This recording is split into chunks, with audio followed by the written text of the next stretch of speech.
Hello दोस्तों, स्वागत है आपका हमारे YouTube channel DSR study point में। तो आज हम बात करने वाले हैं क्लास 12th का जो चैप्टर नंबर आप लोगों का 5 होने वाला है, जिसका नाम है यात्रियों के नजरिए। इसके बारे में कंप्लीट बात करने वाले हैं। पहले तो अगर हम बात कर ले बच्चों, यात्रियों के नजरिए से आप लोगों को एक बात तो पता होगी कि भारत में ना अगर देखा जाए तो लगातार कई यात्री आते रहे हैं। जैसे मैंने आप लोगों को इसे प्रीवियस चैप्टर में मैंने आपको बताया था, चीनी तीर्थ यात्री फांशियान आए थे, स्वेन त्यांग आए थे। अब धीरे-धीरे क्या होने लगे, जैसे कि अल-बिरूनी आए थे, इब्न बतूता आया, है ना? फ्रांसवा बर्नियर आया, है ना? मोंटेक्यू आए। इस तरीके से अनेक प्रकार के जो थे ना यात्री, वो भारत में समय-समय पे आते रहे हैं। इन्हीं के बारे में हम लोग इस किताब मतलब जो इस वीडियो में हम लोग समझेंगे। सबसे पहले हम बात करें तो सबसे पहले हमारे दिमाग में आता है अल-बिरूनी। किसके बारे में बच्चों? अल-बिरूनी। अगर अल-बिरूनी के बारे में बात की जाए तो अल-बिरूनी का जो जन्म हुआ था वो 973 में, ठीक है ना? कहाँ हुआ था? 973 में उज्बेकिस्तान के ख्वारिज्म में क्या हुआ था? उसका जन्म हुआ था। किसका? अल-बिरूनी का। क्योंकि उस समय जो ख्वारिज्म था वो शिक्षा का बहुत अच्छा खासा क्या था? केंद्र था। और अल-बिरूनी ने अच्छी खासी शिक्षा क्या कर रखी थी? प्राप्त कर रखी थी। किसने? अल-बिरूनी ने। लेकिन क्या हुआ? अचानक क्या हुआ? ख्वारिज्म पर गजनी नाम के एक शासक ने क्या किया? आक्रमण कर दिया। और आक्रमण करने के साथ ये ख्वारिज्म से जितने भी विद्वान थे, जितने पढ़े लिखे लोग थे ना, उन सबको पकड़ पकड़ कर लेके आ गया। कहां लेकर आ गया? गजनी लेकर आ गया। और गजनी में ही अल-बिरूनी को भारत के प्रति क्या विकसित हुई बच्चों? जिज्ञासा विकसित हुई थी। जिज्ञासा का मतलब क्या है? भारत के प्रति जो इंटरेस्ट था ना, वो विकसित कहां हुआ था? अल-बिरूनी को मतलब गजनी में ही हुआ था, है ना? फिर उसने काफी लंबे समय तक क्या हुआ? भारतीय पुरोहितों के साथ, ब्राह्मणों के साथ समय बिताया था, है ना? और समय बिताने के पश्चात क्या किया था? जो वेदों का वेद हो गए, पतंजलि हो गई, इन सब चीजों कृतियों का अध्ययन किया था, साहित्यों का भी क्या किया था? अध्ययन किया था। किसने? अल बिरूनी ने। ठीक है। इसके साथ साथ अगर हम बात करें, अल अल बिरूनी ने अपनी एक किताब लिखी थी जिसका नाम था किताब उल हिंद, जो अरबी भाषा में लिखी गई थी। किताब उल हिंद। किताब उल हिंद अगर हम बात करें तो ये लगभग 80 अध्यायों में क्या है? बटी हुई है। कितने बच्चों? ये 80 अध्यायों में बटी हुई है अल बिरूनी किताब, किताब उल हिंद। किताब उल हिंद से हमें किन किन की जानकारी मिलती है? हमें रीति रिवाज, है ना, नीति हो गया, देखो यहाँ देख रखा है ना आप लोगों को, देखो कौन कौन सी जाती, जैसे रीति रिवाज हो गए, प्रथाएं हो गई, सामाजिक जीवन हो गए, भार तोल हो गया, मापन होगी, मूर्ति कला, कानून, विज्ञान, इन सब चीजों की जानकारी किससे मिलती है? हमें किताब उल हिंद से मिलती है। अल बिरूनी के बारे में अगर हम बात करें तो अल बिरूनी जब भी कोई किताब लिखता था तो वो एक विशेष शैली में लिखा करता था। अल बिरूनी की जो खुद की एक विशेष शैली हुआ करती थी। जैसे कि आरंभ में एक प्रश्न होता था, ठीक है ना? उसके बाद फिर क्या करता था वो, उसके फिर उसके बाद वो उनके उत्तर होता था। और फिर अन्य संस्कृतवादी परंपराओं से क्या करता था? वो तुलना किया करता था। तो इस तरीके से जो अल बिरूनी जो थे ना, वो क्या करते थे, मतलब पुस्तकों लिखते समय एक विशेष शैली का प्रयोग किया करते थे। और मैंने आप लोगों को बता दिया अल बिरूनी ना मतलब कौन सी भाषा में लिखी थी? अरबी भाषा में लिखी थी। और वे संस्कृत, पाली और प्राकृत को क्या करता? अरबी भाषा में क्या करता था? अनुवाद किया करता था। कौन? अल बिरूनी, है ना? अब बात करते हैं इब्न बतूता के बारे में। किसके बारे में बच्चों? इब्न बतूता के बारे में। तो याद ना बच्चों, इब्न बतूता जो था उसका जन्म जो हुआ था वो मोरक्को के तिंजर परिवार में हुआ था। मोरक्को के तिंजर परिवार में हुआ था। ये काफी सम्मानित परिवार था जो शरिया कानून को क्या करता था? माना करता था। क्या करता था? शरिया कानून को क्या करता था? माना करता था। जैसे मैंने अभी बताया, अल बिरूनी ना अनेक भाषाओं का ज्ञाता था। अल बिरूनी अनेक भाषाओं का ज्ञाता था। यूनानी को छोड़कर, यूनानी अल बिरूनी जो था ना वो यूनानी भाषा को नहीं जानता था, फिर भी वो क्या करता था? यूनानी लेखकों से परिचित था। अब बात करते हैं इब्न बतूता। मैंने आपको बताया इब्न बतूता का जो जन्म हुआ था वो मोरक्को के तिंजर परिवार में हुआ था। ये काफी सम्मानित परिवार था जो शरिया कानून को माना करता था। किस कानून को माना करता था? ये शरिया कानून को माना करता था, है ना? और अल बिरूनी जो, अल बिरूनी को ना घूमना बहुत ज्यादा पसंद था। वो एक स्थान से दूसरे स्थान पे अलग अलग क्षेत्रों पे क्या करते, जाके घूमना। वो है ना किताबों से अनुभव जुटाना नहीं पसंद करता था। उसे लगता था कि किताबों की अपेक्षा अगर उन जगहों पर जाके अगर हम घूमेंगे ना तो हमें और बेहतर अनुभव प्राप्त होगा। मतलब ये घूम घूम कर क्या करता, एक्सपीरियंस को गेन करता था। कौन? Ibn Battuta. इसीलिए जब वो सिंध पहुंचने से पहले वो कहां गया? मक्का गया, सीरिया गया, इजराइल, देखो दे रखा ना कि जब वो क्या था, देखो ये रहा कि वो 1332 से 33 में भारत आने से पहले वो मक्का गया, सीरिया गया, इराक गया, फारस गया, यमन गया, ओमान गया, पूर्वी अफ्रीका गया था, है ना। इन सभी की यात्रा करने के पश्चात वो कहां पहुंचा, लगभग 1332 से 33 के आसपास वो सिंध पहुंचा था स्थल मार्ग के द्वारा। उसने मतलब सिंध के शासक जैसे मोहम्मद बिन तुगलक के बारे में सुन रखा था कि वो क्या है, कला और साहित्य प्रेमी है ना। तो क्या हुआ जब तो कला और उसके मोहम्मद बिन तुगलक है ना, क्या हुआ था, इब्न बतूता की विद्वता को देखकर, विद्वता का मतलब क्या होता है, उसकी नॉलेज, है ना, उन सब चीजों को देखकर काफी ज्यादा प्रभावित हुआ इब्न बतूता। और इब्न बतूता ने क्या कर दिया, सॉरी मतलब मोहम्मद बिन तुगलक ने क्या किया, इब्न बतूता को अपना काजी बना लिया। काजी का मतलब होता है न्यायाधीश, बना लिया था इब्न बतूता को। लेकिन फिर कुछ समय बाद क्या हुआ, इन दोनों में अनबन हो गई, कुछ मिसअंडरस्टैंडिंग हो गई, किसके बीच, मोहम्मद बिन तुगलक और इब्न बतूता के बीच, जिसके कारण क्या हुआ, इन दोनों के संबंध खराब हो गए और मोहम्मद बिन तुगलक ने क्या किया, इब्न बतूता को कारावास में डाल दिया, यानी जेल में डाल दिया। जब इनके बीच जो मिसअंडरस्टैंडिंग हुई थी वो खत्म हुई, तो मतलब मोहम्मद बिन तुगलक ने क्या किया था, इब्न बतूता को रिहा कर दिया और रिहा करने के पश्चात इसे कहां, मंगोल मिशन पर भेजा था। कहां भेजा था बच्चों, मंगोल मिशन पर भेजा था। और मंगोल मिशन के लिए कहां गया था, पहले ये भारत से कहां गया, यानी पहले गया मालाबार तट, मालाबार तट से श्रीलंका गया, श्रीलंका से फिर मालदीव गया, है ना। फिर मालदीव में लगभग 18 महीनों तक इब्न बतूता क्या रहा था, काजी के पद पर रहा था। फिर से पता नहीं क्या हुआ, फिर दोबारा ये श्रीलंका मालाबार तट आया, फिर दोबारा ये क्या हुआ, दोबारा फिर मालाबार तट से श्रीलंका, श्रीलंका से मालदीव, मालदीव से फिर आपको ये कहां गया था, फिर मालदीव से भी असम गया, फिर बंगाल गया, असम गया, फिर आपका क्या नाम है, चीन गया, फिर बीजिंग गया, है ना। तो इन सब क्षेत्रों की क्या कर ली थी, इसने यात्रा कर ली थी, किसने, मतलब इब्न बतूता ने, ठीक है ना।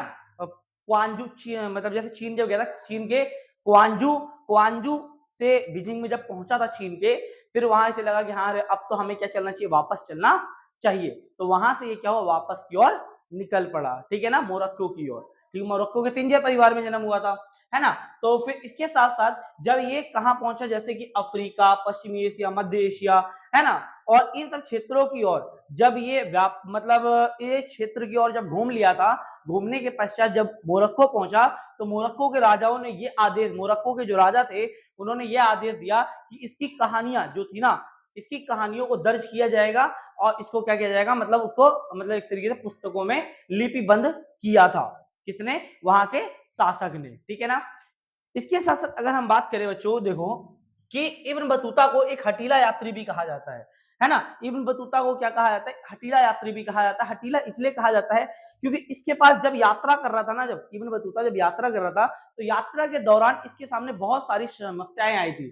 जैसे कि एक बार क्या हुआ था, जैसे 14वीं शताब्दी के आसपास यात्रा करना क्या होता था, बहुत ज्यादा अगर देखा जाए कठिन होता था। क्यों कठिन होता था, क्योंकि कई बार क्या होता था, मतलब जो महामार्ग या राजमार्गों के जो डाकू होते थे, वो इन पर आक्रमण करके इन्हें लूट लिया करते थे, है ना। समय ज्यादा लगता था, जैसे सिंध से दिल्ली तक की यात्रा, सिंध से दिल्ली तक की यात्रा में उस समय लगभग 40 से 50 दिन लगा करता था, समय ज्यादा लगता था, है ना। चिकित्सा सुविधा उस समय सुविकसित नहीं होती थी, अगर कोई व्यक्ति बीमार पड़ जाए तो बेचारा वो तो वहीं मर जाएगा, है ना। एक बार हुआ भी था, इब्न बतूता को क्या हुआ, अति ज्वार हुआ, तब इसके जो समर्थक होते, जो भी थे, इसके साथ के जो लोग थे, उन्होंने इसके ऊपर वो बांध दिया, तब ये थोड़ा बच गया था, वरना तो मर ही जाता, है ना। एक बार इसके पूरे कारवां पे ना आक्रमण कर दिया गया था, जो कारवां था, ग्रुप था, उस पर आक्रमण कर दिया गया, इसके सारे साथी मारे गए थे, लेकिन इब्न बतूता बच गया था। लेकिन उसके पश्चात, उसके बाद भी इसने यात्रा करना नहीं छोड़ा, लगातार यात्रा करता गया था। इसीलिए इतिहास में इब्न बतूता को क्या कहा जाता है, हठीला यात्री कहा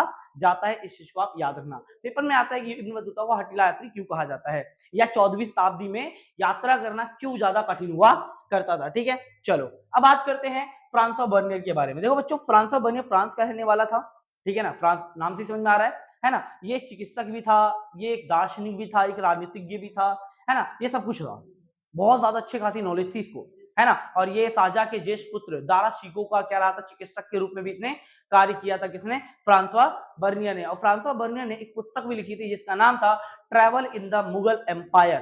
किसने लिखी थी, फ्रांसवा बर्नियर लिखी थी, travel in the Mughal empire जो पुस्तक है वो फ्रांसवा बर्नियर ने लिखी थी, ठीक है। तो चलो ये तो हो गया फ्रांसवा बर्नियर के बारे में। अब थोड़ा सा और हम बात करें पूर्व से पश्चिम की तुलना, यानी जो क्या होता था बच्चों, हाँ ठीक है, जैसे कि वो है ना, मतलब जो फ्रांसवा बर्नियर था ना, फ्रांसवा बर्नियर क्या करता था, हमेशा पूर्व से पश्चिम की तुलना करता था। मतलब भारत की तुलना क्या करता था, अमेरिका यूरोप से करता था। क्या देखो है ना कि वो लोग बर्नियर क्या करता था कि मतलब भारत की तुलना क्या करता था, यूरोप से करता था। इसके साथ साथ क्या था, भारत में जो देखता था उसकी तुलना यूरोपीय स्थिति से करता था। उसने अपनी प्रमुख जो पुस्तक है फ्रांस के शासक लुई 16 को क्या कर दिया, समर्पित कर दिया था। उसके कई कार्य काफी ज्यादा प्रभावशाली अधिकारियों और मंत्रियों को पत्रों के रूप में लिखे गए थे। लगभग प्रत्येक दृष्टांत में बर्नियर ने भारत की स्थिति को यूरोप के विकास की तुलना में दयनीय बताया। मतलब यूरोप को बहुत अच्छा बताया और भारत को हमेशा क्या बताया, नीचा बताया, निम्न बताया। किसने, फ्रांसवा बर्नियर। जैसा कि हम देखेंगे कि उसका आंकलन हमेशा सटीक नहीं हुआ है, फिर भी उसके कार्य प्रकाशित हुए हैं, है ना। जैसे कि बर्नियर के कार्य फ्रांस के में 1670 से 71 में प्रकाशित हुए थे और अगले 5 वर्षों के भीतर अंग्रेजी, डच, जर्मन, इतालवी भाषाओं में उसके ट्रांसलेट करने लग गए थे, है ना बच्चों। 1670 से 1725 के बीच में क्या हुआ था, उसका वृत्तांत फ्रांसीसी में 8 बार पुनः मुद्रित का मतलब क्या है, मतलब दोबारा छापा गया था। देख रहे हो बच्चों। इसके साथ साथ 1864 तक 3 बार अंग्रेजी में दोबारा ट्रांसलेट किया गया था उसको। और ये अरबी और फारसी वृत्तांत तो जिनका प्रचार हस्तलिपियों के रूप में होता था। 1800 से पहले सामान्य प्रकाशित नहीं होते थे, लेकिन पूरी तरह से विपरीत भी नहीं था। इस तरीके का था कौन, मतलब कौन था बच्चों, फ्रांसवा बर्नियर। इसके बारे में हम आगे भी और पढ़ेंगे। अब बात करते हैं अल बिरूनी की संस्कृतवादी परंपरा। देखो बच्चों, जब अल बिरूनी भारत आया था तो अल बिरूनी को भारतीय समाज को समझने में बहुत सारी दिक्कतें आई थी। तो अल बिरूनी को भारतीय समाज को समझने में कितनी समस्या आई थी, 3 समस्या आई थी, है ना। 3 अवरोध आए थे। पहली अवरोध क्या थी बच्चों, पहला अवरोध था भाषा। मतलब वो कहता था कि जो संस्कृत जो भाषा थी यहाँ की, वो अरबी और फारसी से इतनी ज्यादा अलग थी कि एक विचारों और सिद्धांतों का दूसरे विचारों और सिद्धांतों में ट्रांसलेट करना, अनुवाद करना बहुत ज्यादा डिफिकल्ट हुआ करता था, बहुत ज्यादा क्या होता था, मुश्किल हुआ करता था। पहले उसकी दिक्कत ये आई थी, मतलब कहता है संस्कृत यहाँ ज्यादा टफ थी। दूसरा वो कहता है उसका विरोध था धार्मिक अवस्था और प्रथाएं। मतलब भारत में धार्मिक अवस्थाएं भी ज्यादा थी, प्रथाएं भी ज्यादा। धार्मिक अवस्था का मतलब भारत में जैन धर्म था, मुस्लिम धर्म था, ईसाई धर्म था, सिख धर्म था, मतलब बहुत सारी धर्म थे। तो दूसरी दिक्कत ये आई थी। और तीसरा अवरोध था अभिमान। मतलब भारतीय लोगों में अभिमान बहुत था, घमंड बहुत था, अपने बारे में जल्दी बताते नहीं थे वो लोग, है ना। तो अल बिरूनी को भारतीय समाज को समझने में ये 3 दिक्कतों का सामना करना पड़ा था। इसके बाद क्या हुआ था, अल बिरूनी का जाति व्यवस्था का विवरण। मतलब अल बिरूनी ने यहाँ जाति व्यवस्था देखी कि भारत में क्या है, जाति व्यवस्था बहुत ज्यादा व्यापक है, बहुत ज्यादा बड़े स्तर पर क्या है, यहाँ जातिगत जो भेदभाव है वो बहुत ज्यादा होते हैं। उसने ये भी कहा था कि जैसे भारत में अगर देखा जाए, उसने ये कहा कि जो जाति है ना, जाति व्यवस्था में जो अपवित्रता है, इस अपवित्रता को खत्म किया जा सकता है ना। वो बताता है कि जो जाति व्यवस्था में जो, मतलब वो बताता है अल बिरूनी कि हर वो चीज जो अपवित्र हो जाती है वो अपनी पवित्रता को पाने के लिए कोशिश करती है और सफल भी होती है। ये अल बिरूनी का कहना है। यानी जाति व्यवस्था में जो अपवित्रता है उसे समाप्त किया जा सकता है। क्यों नहीं समाप्त किया जा सकता, उसने एग्जाम्पल दिया। जैसे सूर्य क्या करता है, सूर्य हवा को स्वच्छ नहीं करता क्या, जब हवा में प्रदूषण बढ़ जाता है सूर्य हवा को क्या करता है, स्वच्छ करता है। समुद्र में जो नमक होता है ना, वो क्या करता है, समुद्र के पानी को खराब होने से क्या करता है, बचाता है। इसी प्रकार से जो जाति व्यवस्था है ये प्रकृति के अनुरूप है, प्रकृति के विरुद्ध बनाई गई है, इसमें भी परिवर्तन किया जा सकता है। ये बात किसने कही थी, अल बिरूनी ने कही थी। तो अल बिरूनी की जाति व्यवस्था का सिद्धांत ये था। क्या बोला मैंने, उसने ये कहा हर वो चीज जो अपवित्र हो जाती है वो अपनी पवित्रता पाने के लिए पुनः प्रयास करती है और सफल होती है। जैसे सूर्य हवा को स्वच्छ करता है और समुद्र में जो नमक होता है वो समुद्र के पानी को गंदा होने से क्या करता है, बचाता है। इसी प्रकार से जो जाति व्यवस्था में जो अपवित्रता है इसे समाप्त किया जा सकता है। ये किसने कहा था, अल बिरूनी ने कहा था। ठीक है, चलो अब बात करते हैं इब्न बतूता और भारतीय शहर।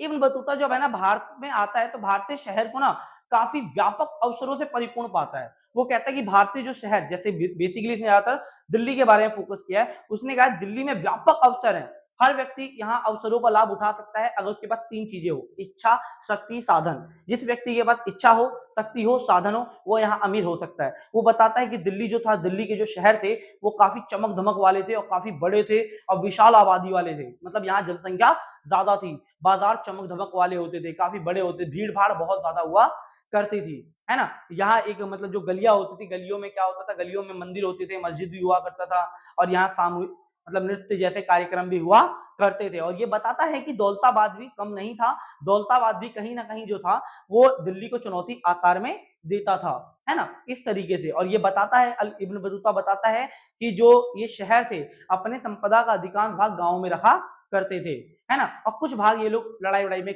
मतलब खर्च किया करते थे। ठीक है, इस तरीके से उसने क्या कहा है, भारतीय शहरों के बारे में इब्न बतूता ने बताया है। अब बात करते हैं संचार प्रणाली अनूठी। मतलब जब इब्न बतूता भारत आया ना, तो उसे भारत की संचार प्रणाली बड़ी अनूठी लगी थी। अनूठी का मतलब क्या है, बड़ी अलग लगी थी उसे। उसे दो संचार प्रणाली काफी ज्यादा प्रभावित किया था, दो संचार प्रणाली ने। पहला कौन सा था बच्चों? पहली संचार प्रणाली का नाम था, जैसे कहते हैं, अश्व डाक प्रणाली, और दूसरा था पैदल डाक प्रणाली। उसने ये बताया कि यहाँ अश्व डाक प्रणाली जो थी ना बच्चों, इसने बताया अश्व डाक प्रणाली के द्वारा क्या होता था, हर 4 मील पर क्या होता था, दूरी पर एक राजकीय घोड़ा, जैसे यहाँ 4 है तो यहाँ 4 मील पर क्या एक राजकीय घोड़ा क्या होता था खड़ा होता था। हर 4 मील पे क्या होता था, एक राजकीय घोड़ा खड़ा होता था। तो एक व्यक्ति क्या होता था, मतलब छड़ जो भी है सूचना लेके जाता था, फिर 4 मील बाद उस घोड़े को मतलब उस व्यक्ति को दे देता, फिर वहां से आगे। आप सोच सकते हो जैसे दिल्ली से सिंध से मुल्तान तक की, जैसे जैसे सिंध से आपका शायद दिल्ली तक आने में जब 40 से 50 दिन लगते थे, वही सूचनाएं क्या होती थी, इनके माध्यम से केवल 5 दिन में ही पहुंचाई जा सकती थी। ये बताता है कौन? Ibn Battuta. इसके बारे में, इसके साथ साथ पैदल डाक प्रणाली के बारे में बताता है कि पैदल डाक प्रणाली को क्या कहा जाता था, पैदल डाक प्रणाली को दावा कहा जाता था। इसमें क्या होता, प्रत्येक 3 मील पे क्या होता था, एक व्यक्ति और खड़ा होता था, प्रत्येक 3 मील पे एक व्यक्ति खड़ा होता था, है ना। तो ये व्यक्ति जाता था, उसे सूचना से भाग कर क्या करता था, उसे सूचना देता था, फिर वो व्यक्ति उसे सूचना देता था। इस तरीके से सूचनाओं को पहुंचाया जाता था। तो इब्न बतूता को ये दो चीजें है ना काफी ज्यादा विचित्र, मतलब काफी ज्यादा प्रभावित किया था। ठीक है, चलो, जैसे कि संचार प्रणाली में अगर मैं बात करूं, संचार प्रणाली अनूठी प्रणाली को व्यापारियों को प्रोत्साहित करने के लिए राज्य विशेष उपाय करता था। लगभग सभी व्यापारिक मार्गों पर सराय तथा विश्राम गृह स्थापित किए गए थे। इब्न बतूता डाक प्रणाली की कार्य कुशलता को देखकर काफी चकित हो जाता था। इससे व्यापारियों के लिए न केवल लंबी दूरी तय करना होता था, बल्कि सूचना भेजना भी बहुत ज्यादा आसान हो जाता था। ठीक, और अल्प सूचनाओं का माल भेजना होता था। डाक प्रणाली इतनी ज्यादा कुशल थी, जहां सिंध से दिल्ली तक की यात्रा करने में 50 दिन लगते थे, वहीं सूचना केवल 5 दिन में ही पहुंच जाता था। अब सोच सकते हो इतने ज्यादा कम समय में क्या होते सूचनाएं पहुंच जाया करती थी। ठीक है, अब बात करते हैं बर्नियर तथा अविकसित का सिद्धांत। मतलब देखो, अगर बात कर, देखो मैंने अभी बताया फ्रांसवा बर्नियर के बारे में। जैसे फ्रांसवा जो बर्नियर था ना बच्चों, फ्रांसवा बर्नियर का क्या था, मैंने आपको बताया, निजी भूस्वामित्व पर दृढ़ विश्वास था, है ना। उसके मतलब जो फ्रांसवा बर्नियर था, निजी भूस्वामित्व पर बहुत ज्यादा दृढ़ क्या था, विश्वास था। फ्रांसवा बर्नियर ये कहता है कि भारत में जो राजा है ना, वो क्या करता है, मतलब जो भारत में जो राजा है वो क्या करता है कि जमीन का जो ज्यादातर लाभ क्या करता है, खुद बांट लेता है, खुद ले लेता है, या अपने अमीर लोगों में क्या कर देता है, बांट देता है। इसमें भूधारक जो होता है ना, भूधारक मतलब जो किसान होता है, इतनी ज्यादा मेहनत करता है, मेहनत करने के पश्चात भी उसे ज्यादा फल नहीं मिल पाता, और ना ही वो जमीन को अपने बच्चों को दे सकता है। इसीलिए क्या होता, कई बार क्या होता था कि इसमें बताया गया है कि देखो इसमें देखा है कि बच्चों को भूमि नहीं दे सकते थे, इसलिए उत्पादन को बेहतर बनाए रखने के लिए वो खास कोई भी मतलब प्रयास भी नहीं करता था। जो किसान होता था ना, है ना, वो जमीन को या भूमि को ज्यादा उत्पादन बढ़ाने के लिए कोई खास प्रयास नहीं कर पाता था। क्यों? उसे पता था कि भाई लाभ का ज्यादातर परसेंटेज कौन ले ले रहा है, राजा ले ले रहा है, इसीलिए। तो इसलिए इसको काफी गलत लगता था। इसके साथ साथ ये और भी बेइज्जती करता है भारत की। भारत से कहता है कि भारत का जो राजा वो क्रूर और भिखारी लोगों का शासक है ना। यहाँ के खेत क्या है, झाड़ीदार है, दलदल से क्या है भरे हुए हैं, यहाँ की हवाएं क्या है, गंदी है। इस तरीके से देखा ना कि मुगल साम्राज्य की इस रूप में देखा था, भिखारी और क्रूर लोगों का राजा है। इसके शहर क्या है, नगर विनिष्ट है, खराब हवा से दूषित है, इसके खेत झाड़ीदार तथा घातक दलदल से भरे हुए हैं। इसका मात्र एक ही कारण है, वो है राजकीय भूस्वामित्व। यानी राजकीय भूस्वामित्व का मतलब क्या होता है, जो जमीन होती थी वो राजा का अधीन होता था, राजा के अधीन होती थी। इस तरीके से क्या करता है जो आपका फ्रांसवा बर्नियर है, वो इस तरीके से भारत की क्या करता है, आलोचना करता है। ठीक है, चलो बात करते हैं महिला और दासियों की स्थिति के बारे में। देखो महिला और दासी की स्थितियों के बारे में ज्यादातर, एक सबसे पहले हम थोड़ा बात कर लेते हैं। जैसे देखो इब्न बतूता के बारे में और कुछ वृतांत मिलते। देखो इसमें बोल रखा है कि कभी कभी सामाजिक पक्षपात सामान्य परिस्थितियां मान लेती थी। उदाहरण के लिए बाजारों में दास किसी भी अन्य वस्तुओं की तरह खुलेआम बेचे जाते थे। मतलब भारत में दासों को क्या होता था, बाजारों में खुलेआम क्या होता था, बेचा जाता था।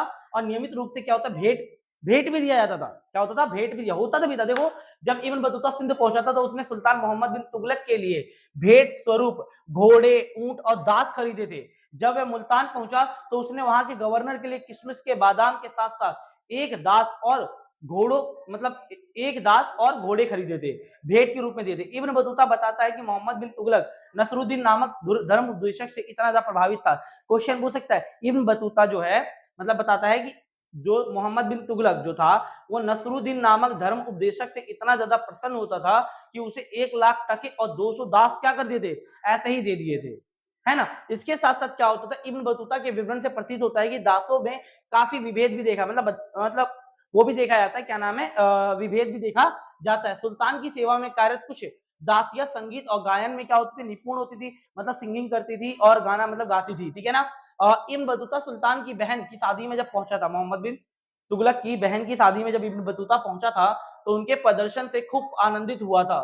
सुल्तान अपने अमीरों पर नजर रखने के लिए क्या दासियों की नियुक्ति करता था, मतलब अमीरों पर निगरानी रखने के लिए दासियों मतलब की नियुक्ति करता था, है ना। और दासों को सामान्य घरेलू श्रम के लिए इस्तेमाल किया जाता था। इब्न बतूता ने इसकी सेवाओं को पालकी या ढोलों में पुरुषों महिलाओं को ले जाने के लिए विशेष रूप से किया था।